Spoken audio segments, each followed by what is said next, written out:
Once a Raja went to Benares and went to the temple to see. The Rajas used to go to pilgrimage, etc. So, good Rajas, good kings, they had the practice of honoring Mahatmas. This was our country's culture. This Raja, after seeing the temple, visiting the temple, he said that, is there any saint nearby? Then I would like to see. So they inquired and they found there's a very great saint very close by. So they took the Raja there. There the saint was sitting under a banyan tree, putting on only a bark of the tree. He was seated there. And the Raja came there prostrated and asked his questions. Then the saint spoke for some time. The Raja liked the saint very much. So he started coming again and again to visit the saint. Finally, the love bond that grew, and he wanted to take initiation. That, please show me the path, initiate me on this path. So he became a disciple of that saint. Now, when the Rajas become disciple of somebody, the Guru has to be a Raja's Guru. Is it not so? So the Raja will not immediately be freed of his ego. If his Guru is a Nanga Baba, he will not like it. Raja is putting on good dress, coming from a palace and all. He would like to host his Guru also in a palace-like situation where everybody will say that he is Raja's Guru, he is King's Guru, etc. So he finally one day thought that my Guru doesn't look nice in this bark and all. He brought some Gerua silk, very costly silk, and presented to him that, Maharaja, you are my Guru. I don't like you to be in this Valkala. That bark is called in Sanskrit Valkala. In this, please listen, fulfill my request, put on this garb, and Valkala is so harsh, it will pain you.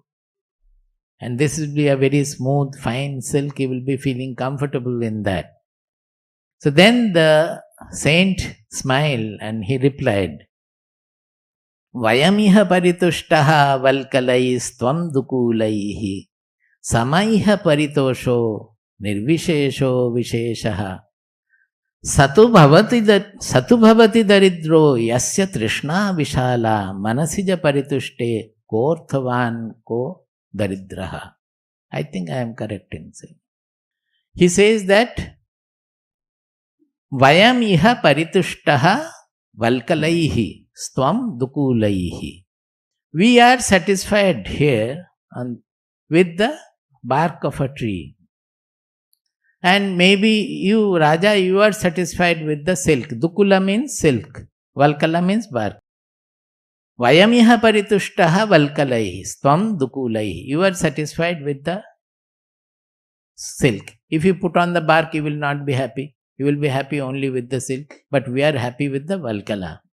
Sama iha paritosho nirvishesho visheshaha. This is a very important line.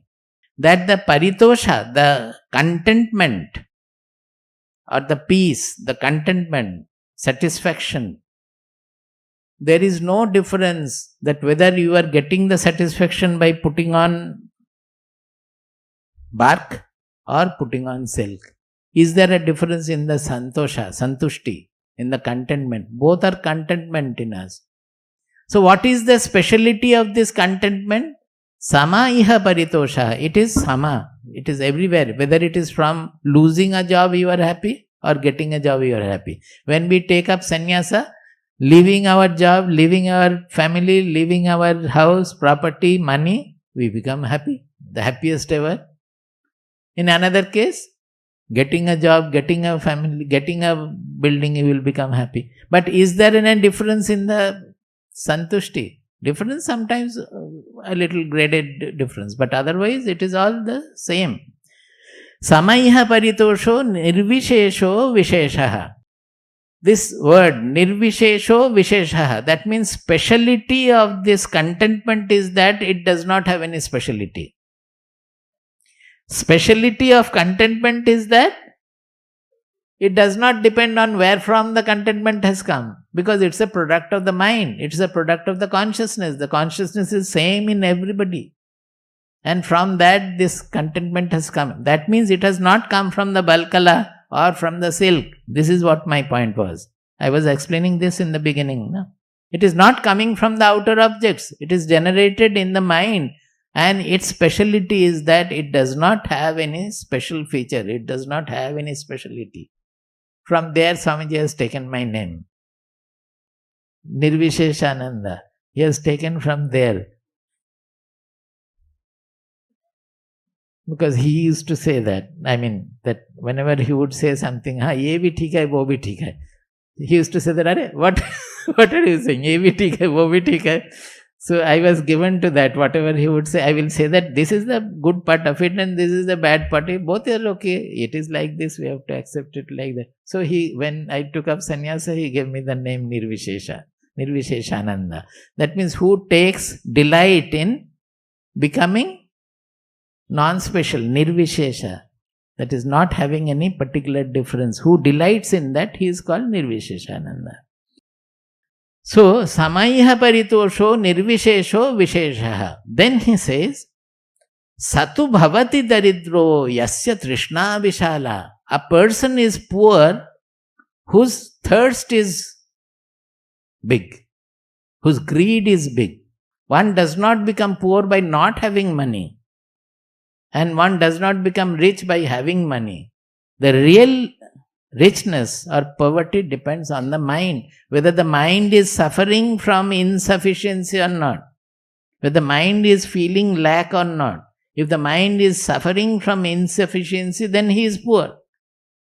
If the mind is contented, then he is rich.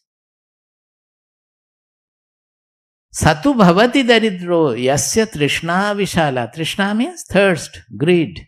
Is vishala means very big. Manasija paritushte ko orthavan ko daridraha. When the mind is satisfied, then how does it matter whether he is an arthavan or a daridra? There is no difference at all. Who is arthavan and who is daridra? When the mind is satisfied, that is the richness.